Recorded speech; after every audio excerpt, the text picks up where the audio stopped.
Hello everyone, welcome to Rupanjali's class. In this video, the rise of nationalism in Europe, part 2, we are going to start with the making of nationalism in Europe. In the mid 18th century, Europe, there were no nation state as we know them today. When we talk about European nations today, the names that comes to our mind are Germany, Italy, and so on. But these states were not in this current form in the mid 18th century. Germany, Italy, and Switzerland were divided into kingdoms, duchies, and cantons. Okay, duchies. It actually is a territory of a duke or a duchess. Okay, and cantons here. Cantons here mean it is a subdivision of territory for the purpose of administration in some countries. Most of the rulers of these kingdoms, duchies, and cantons had their autonomous territories. In Eastern and Central Europe, these territories were under autocratic monarchies. Within these territories, there lived diverse people. They did not see themselves sharing a collective identity or a common culture. Often they spoke different languages and belonged to different ethnic groups. So here we have an empire known as Habsburg Empire that is ruled over Austria-Hungary was actually a patchwork of many different regions. Okay, patchwork here means something made up of different or variety of pieces. It was a patchwork of many different regions and people. In the Alpine regions, like Troy, Austria, and Sudetenland, as well as Bohemia, the aristocracy were predominantly German-speaking. These territories also include Italian-speaking provinces of Lombardy and Venetia. In Hungary, the majority of the population, more than half of the population, spoke Magyar. Others had their varieties of dialects. In Galicia, aristocracy spoke Polish. Beside these three dominant groups, there lived another group of people. They were the peasants. The peasants who have their own language, own dialects. The only tie that bind this diverse group at that time was only about being together as a common allegiance to the emperor. Allegiance here mean the loyalty or commitment to a superior or to a group or a cause. So the people of the diverse regions with diverse languages were actually united by only one cause, that is the allegiance to the emperor, but they never felt a sense of being one group of people. Okay, then how did the nationalism and idea of formation of the nation state emerged among this diverse group? So let's learn about the various stages or in development within Europe that resulted in a formation of nation states. Okay, there emerged a group of people who were known as the aristocracy and the new middle class. Okay, now the aristocracy group of people, they are mostly socially and politically landed group of people. They were the most dominant class on the continent. The members of this class were united by the common way of life that cast across regional divisions. This group of aristocracy within Europe, They have different language, different religion, different custom, but they were united by certain common things in their life, their way of life. They owned estate in the countryside and also townhouses. They spoke French for purpose of diplomacy and in high society. Their families were often connected by ties of marriage. This powerful aristocracy was, however, numerically a very small group. Remember, they are in a very small group. The majority of the population here actually are the peasantry, the farmers. In Eastern and Central Europe, uh, there was like pattern of land holding that was characterized by the estates which were cultivated by serfs. Okay. Here a serf is a person who was free to live and walk on the land that belonged to the land owners. So in Eastern and Central Europe, there were mostly the serfs. They were walking on the land of the aristocratic group of people, mostly the land owners. In Western and Central part of Europe, there was a big change of their lifestyle. They developed industrial revolution. The industrial production and trade resulted in the emergence of a group of people who were the commercial class and which was mostly based on the production of goods in the market. Okay. You can recall from your class 8 learning that we have learned that industrialization actually began in England in the second half of the 18th century. England is also a part of Europe, but in this part of France and German speaking states, industrialization has arrived late. But along with the coming of the industrialization, a new social group came into existence that included a working class population and a middle class made up of the industrialist business professionals. This group of people were mostly the commercial class. Okay, in Central and Eastern Europe, this group, the commercial class that was mostly made of the working population and the middle classes, were smaller in number. It was among this educated group that a liberal mindset developed.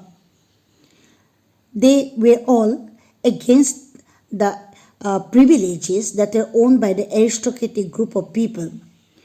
They were like in a high, they were demanding about the abolition of the aristocratic privileges, and then slowly they gained importance. Their demands got importance all over Europe. Okay, so now we'll learn like for this group of people who were the liberals, who have a liberal thought, what actually liberalism mean to them. What was the term liberal means? Okay, the term liberalism, it is derived from a Latin word, liber, meaning free. And okay, liber meaning free. Like for the new middle classes, liberalism stood for like the individual and the equality of all before the law. So for within the society, the middle classes actually wanted that through liberalism there should be like freedom for the individual and equality for all before the law. Politically, it emphasized the concept of a government by consent, a government that is usually followed in a democratic country through the process of voting and people's consent. Okay, since the French Revolution, liberalism also has stood for the end of aristocracy and clerical privileges. From that time onwards, like a constitutional and representative parliament was a representative government through a parliament was in a great demand. It means in politically they wanted a constitution and a representative government through parliament.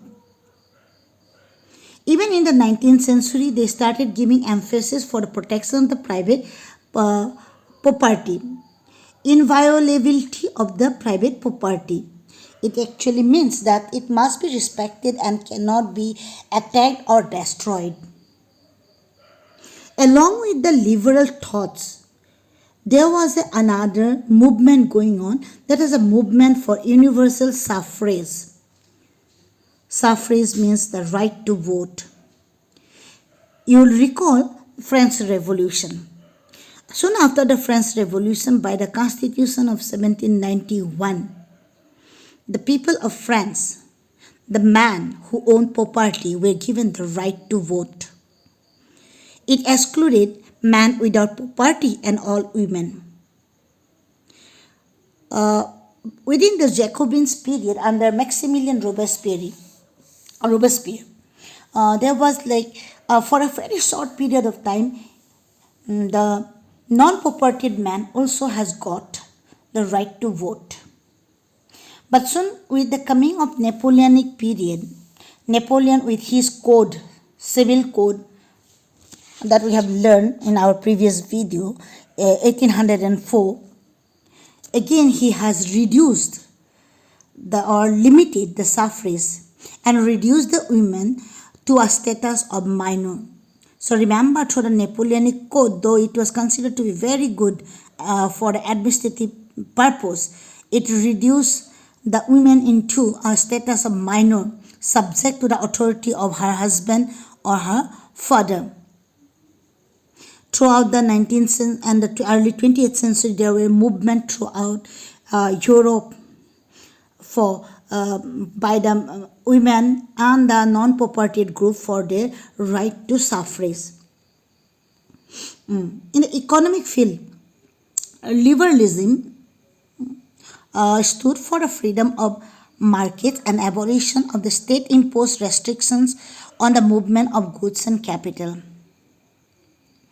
Okay, the reason of Europe that was being ruled by various kingdoms, like as we have just now seen that the Habsburg Empire, which consisted of a patchwork of different regions and people, within the territory there were different market policies.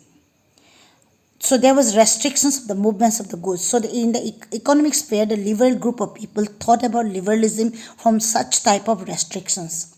So when we talk about Napoleon's administrative measures, Napoleon has created small principalities with a confederation of 39 states in the territories that has been occupied by him in Europe. Okay, 39 states. So each of them have their own system of market policies. Each of them possessed its own currency and weights and measures. So there were various obstacles in the movement of the goods. If someone needs to pass from Hamburg to Nuremberg, they have to cross over 11 custom barriers and to pay each time a different amount of revenue or custom duties.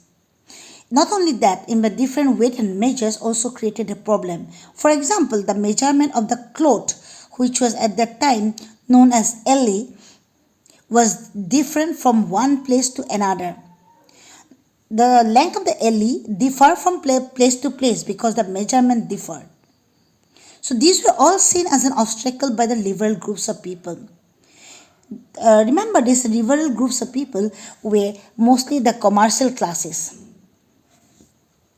So they were looking at this as an obstacle and wanted some reform in it. They wanted the abolition of such restrictions. So finally, in 1834, a custom union was formed, which is known as Zollverein.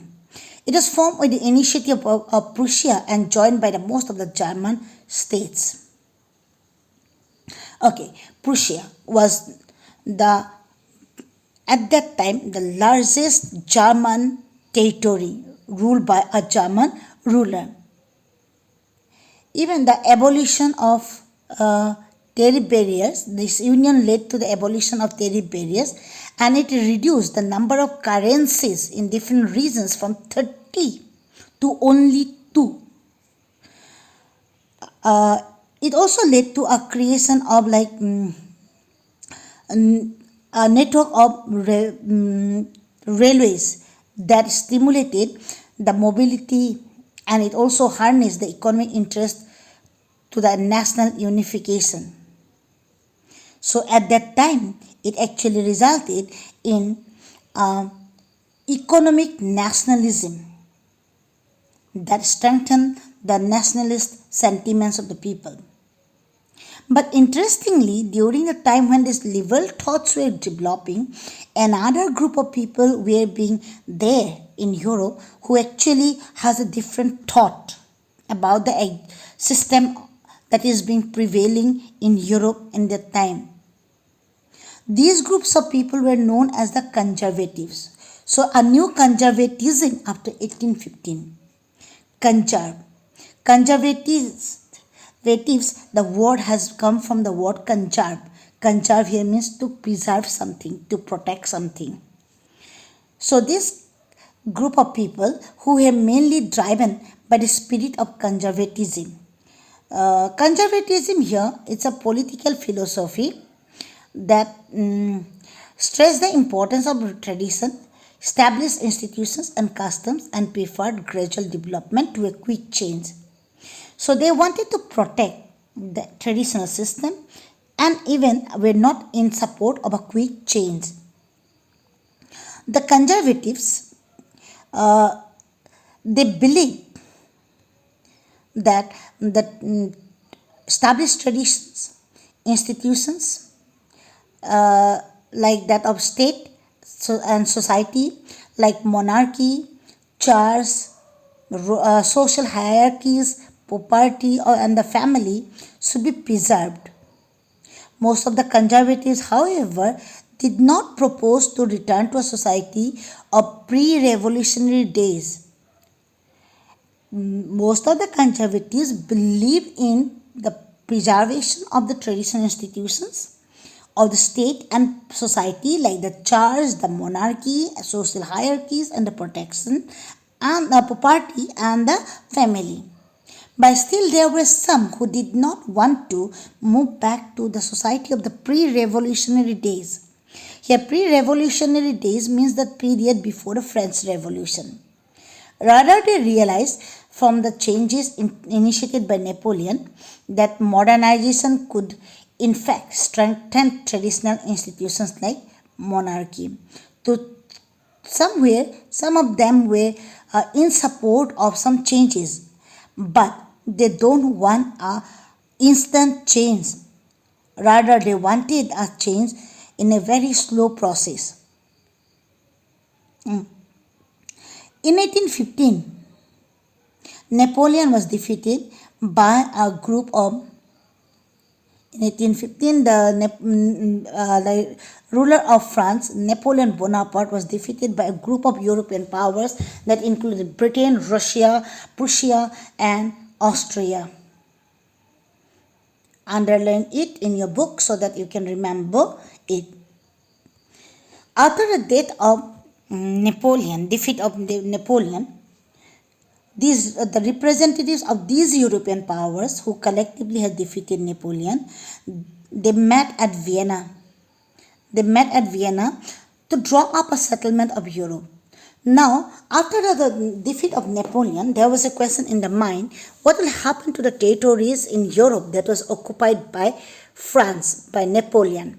So to bring a settlement to those territories in Europe, the representatives met at a place called Vienna.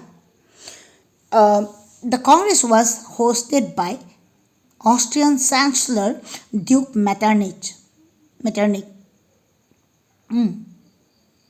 The delegates they drew up a treaty in Vienna which became famous as the Treaty of Vienna. This treaty was actually drawn up with a object to undoing most of the changes that had been brought in Europe during the Napoleonic Wars.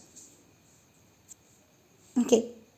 Uh, what was being agreed under the Treaty of Vienna was the first of all the Bourbon dynasty that was being overthrown by the French Revolution was brought back.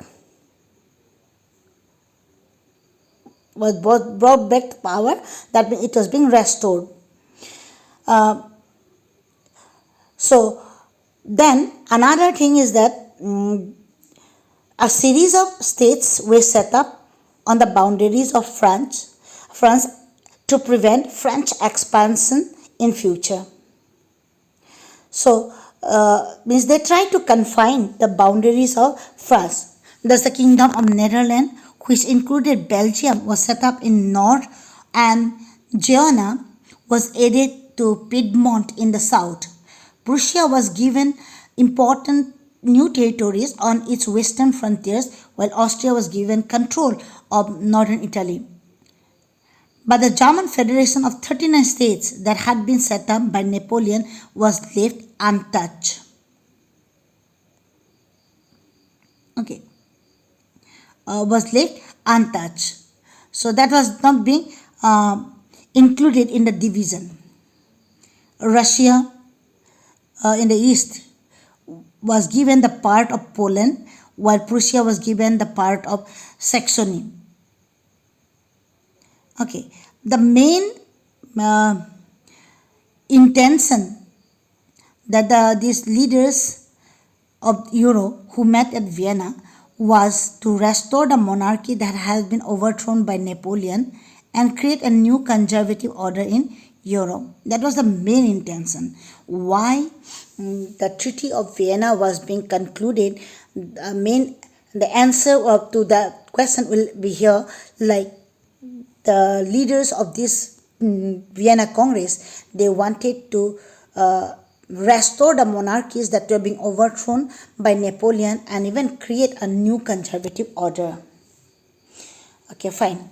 These conservatives, they were autocratic, which were being set up after 1815, were mostly conservative. They did not tolerate criticism and dissent and sought to curb activities that questioned the legitimacy of aristocratic governments.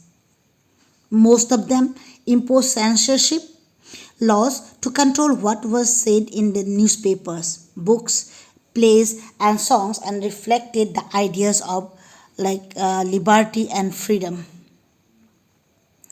So these conservatives tried to curtail the freedom of the press and all, which was mostly associated with the French Revolution. They wanted to do away with all the memories that was related to the French Revolution. At the same time, another group of people were being developing in Europe who were being called the revolutionaries. We got the liberals, then we got the conservatives. Liberal were the one, those who wanted a change, those who wanted to abolish the privileges of the aristocracy. And the conservative were the one who want to protect or preserve the traditional systems of monarchies, the church, the social privileges, family, property, and so on. And then came the revolutionaries, those who wanted a change in a very rapid manner. And they even started forming organizations which are mostly not being allowed by the administrative unit. So they were being mostly called the secret societies. So secret societies, they started to sprung up in many European states to train revolutionists and spread their ideas.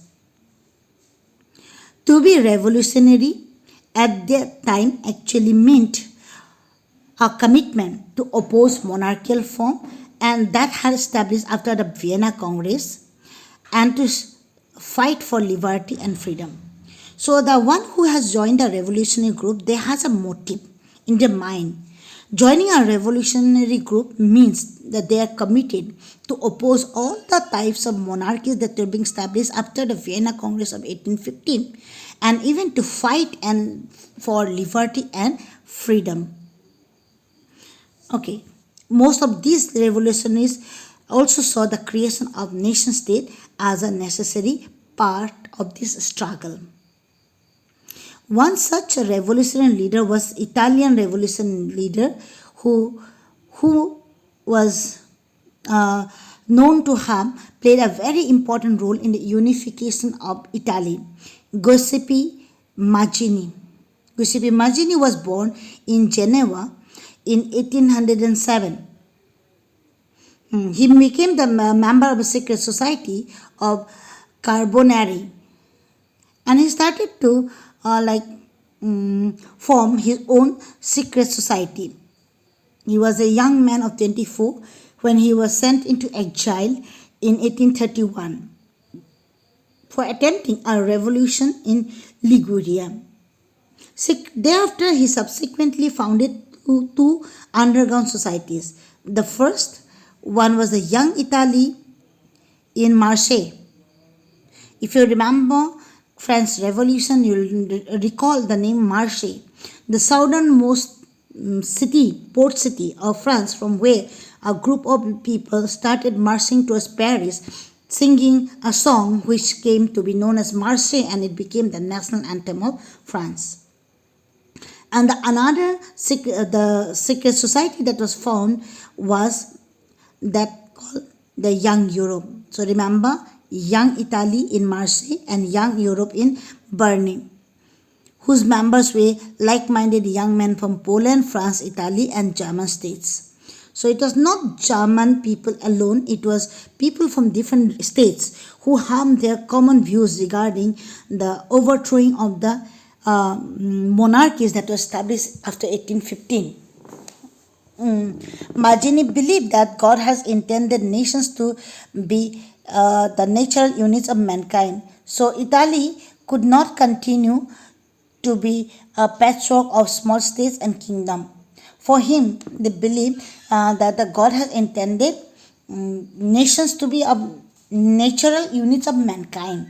So for that, he realized that Italy should not be more a patchwork of small states and kingdom. It should be like forced into a single unified republic within a wider alliance of nations. So with this thought, he started struggling to get a United States of Italy. Following his model, various other secret societies were set up in Germany, France, Switzerland, and Poland. His relentless opposition to monarchy and his vision of democratic republics frightened the conservatives. Metternich described Mazzini as the most dangerous enemy of our social order. So underline this line, because at times it even comes like with a quotation like the who described Mazzini as the most dangerous enemy of our social order and why. This question sometimes comes, so you just underline it. Metternich was like afraid of the activities that Mazzini was doing by organizing secret societies, and he was being followed in different parts of Europe. Okay, so here up to there, we have been talking about the making of nationalism in Europe. There are various other stages of formation of nation states in Europe. So next part, we'll be dealing with more numbers of such activities within Europe that resulted in the formation of various nation states. So until then, bye.